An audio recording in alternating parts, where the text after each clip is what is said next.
Well, hello there. How is everyone? I hope you are all well. You beautiful, beautiful, amazing people.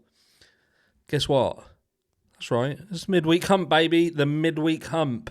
And we have got some meat and potatoes to get straight into. I'm going to get straight into it today because we've got some stuff to talk about. I see a lot of the same question when we talk about Bryan Kohberger and we talk about an alternative to him being the person who's guilty. And look, what I will first say is this isn't about supporting Bryan Kohberger at all. This is purely about the hunt for justice. Don't think that the parents of these victims just want anything to happen. They just want someone to pay. They want the person to pay. They want the person to pay who did the crime. They want there to be an end to it. They want there to be closure. And that means the person who did it, or the people who did it, to be served justice. And the only people who could potentially want anything different is someone who had been, and this is my opinion, paid off. Paid enough money to make it not really matter. But then you're going down the route of, could someone put a price on the justice for their child? And I wouldn't even, not even me would want to go down that route. But it is all about money. In my opinion, this is all about money. Now, if we talk about Bryan Kohberger being the person who did this, that comes with problems. It comes with issues. I personally have not seen enough evidence to convince me that Bryan Kohberger did this crime. I just can't do it. I can't see it. I can't fathom it. Even though I appreciate that there could later on indeed be more evidence that's shown during the course of the trial, that could convince me. Of course it could. It could indeed convince me. But I just haven't seen enough yet. And I do question as to why Ann Taylor would have to seek information. These constantly asking for discovery 10 times and it's still not given. And the DNA situation is problematic. And when I say problematic, I mean it's problematic. How do we know that there isn't a situation here where evidence has been planted? Something has been planted. Not necessarily by law enforcement even, just been planted. But let's talk about it. Because people turn around and they say, all right then, just say Bryan Kohberger. You're saying Bryan Kohberger has been set up. Why would Bryan Kohberger be set up? And I think that's the wrong question to ask. I think to myself, what would be the repercussions if it wasn't Bryan Kohberger?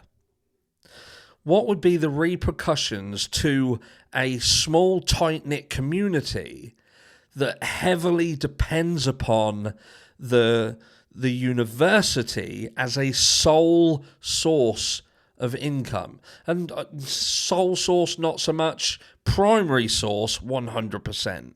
100%. Out of 25 or approximately 25,000 residents, around half of them are students. And then you've got to compare that to how many, if you've got half of them are students, then how many are people who are providing an education to them students? How many of them are businesses that purely exist to provide services to them? How many businesses only exist because the existence of the university? 70%? 80%? Why do people even live in this area? Why is there a community in this area? Is it purely because of the school, the school system? Who knows? But what I'm saying is, what happens if that complex implodes? And we know that these kind of establishments can implode. And we're going to touch on that in a second. But that is the question you need to ask yourself. What would first be the benefit of this being Bryan Kohberger? Because there is a benefit. And look, Bryan Kohberger. So could he have been the person who did it? Yes, he could. But why is that problematic? It's problematic because currently we do not have a motive and we do not have a connection. We have, so far, that's been pushed forward, is the potential that he was driving around at night. So potentially his car was caught on camera. Now, is that undisputable? It's not undisputable. Even if is indeed his vehicle, does that mean that he definitely 100% entered into this house and did this crime? No, it doesn't. There are multiple things in the PCA that would, when you put them together, it certainly raises eyebrows. You can't ignore the fact that it raises eyebrows. If it genuinely is his car caught on camera and you've got his phone that was definitely switched off during this period of time, that they point that when this crime happened, that's problematic. And you've got a knife sheath. But the problem arises when you've got a time frame that may not necessarily be the time frame.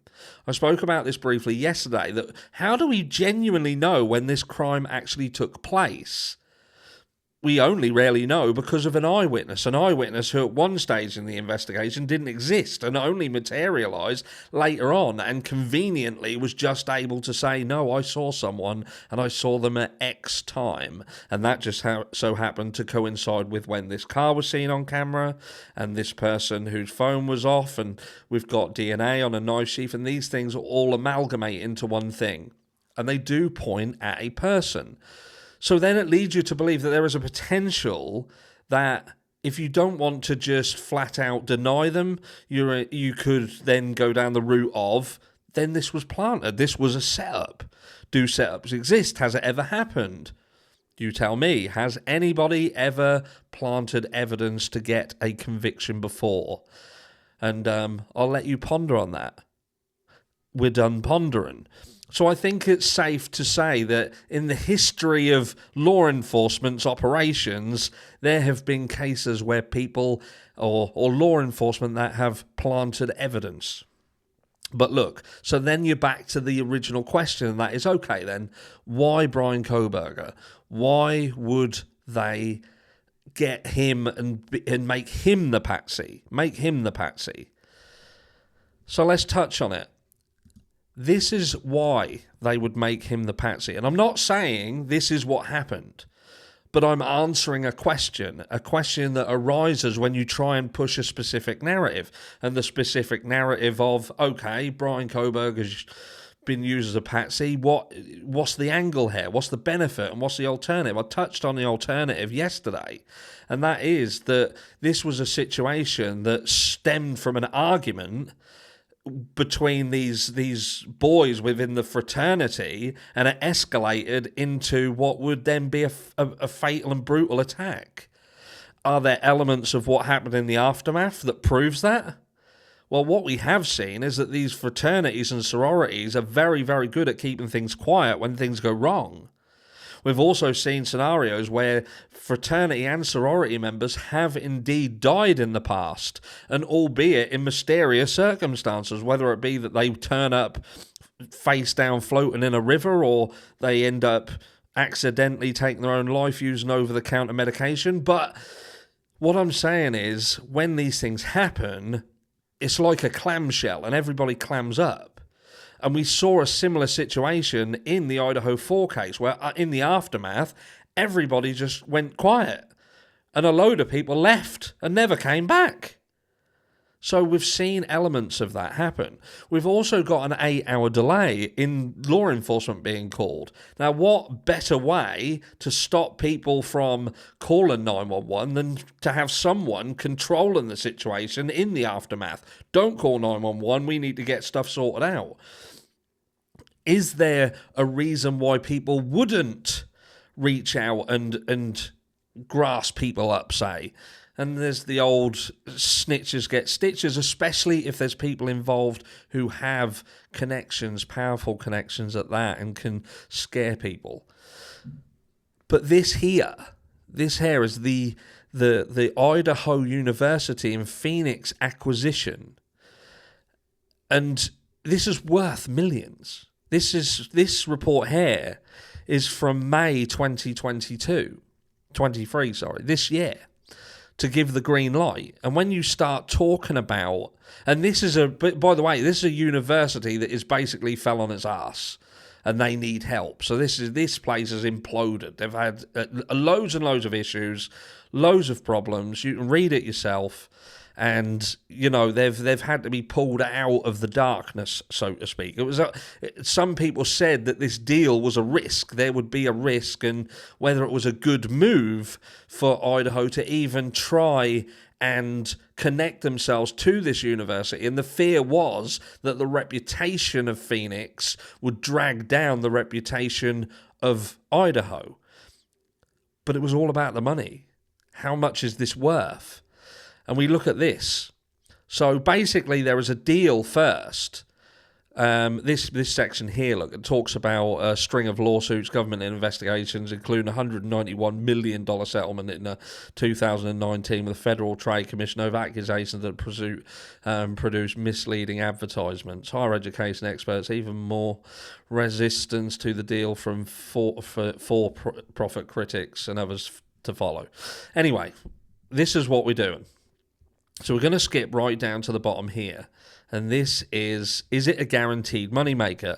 So the University of Idaho officials have touted the proposal as a way to pour money into the public institution and invest in bettering student outcomes. Because it's all about the students. The affiliation will diversify our revenue streams, provide greater economic stability for delivery of educational opportunities, and generate positive annual cash flow. Because, make no bones about it, Moscow, Idaho are running on the bones, mate. They're running very close to the wire. It's almost hand to mouth. That's the way they want to make it look anyway. Economic stability for delivery, blah, blah, blah. Let's go down here. In addition to the $10 million annually, the University of Idaho could garner up to 30% of the University of Phoenix net cash flow, depending on how well it performed that year. Between now and fiscal 2030, University of Idaho experts expect to receive between $150 million and $170 million through the deal. And there you go. What would people be willing to do for that sort of money? Now, could you imagine what would happen if during this deal, during this acquisition, all of a sudden there's a story that sororities and the fraternities are getting into situations where a fight, a situation breaks out, it boils over into this brutal attack and murder of 4 students on the fucking campus, just outside the... Do you know what I mean? Could you imagine the impact that would have? Could you imagine the black mark that would have? Then you've got Phoenix University with their history, and pair that with the situation in Moscow, Idaho, and this happening, and before you know it, who starts getting dragged into things? What else starts getting looked into? It's just one of those things where you've got to think to yourself, when there's so much money on the line, is it beyond a reasonable doubt to feel that when you're talking of $150 million plus, that a very powerful entity in this area, don't forget, this was the same entity that wanted to pull that place down. And in fact, Ann Taylor, I hate to say it again, but Ann Taylor comes from this place. She comes from this university. She has got Bryan Kohberger to raise his speedy trial rights. Now, what would be the benefit here? If you can delay this trial for a year, 2 years, 3 years even, just enough time to get this fucking deal in the bag. I hate to be the skeptic, but it just gives me that feeling.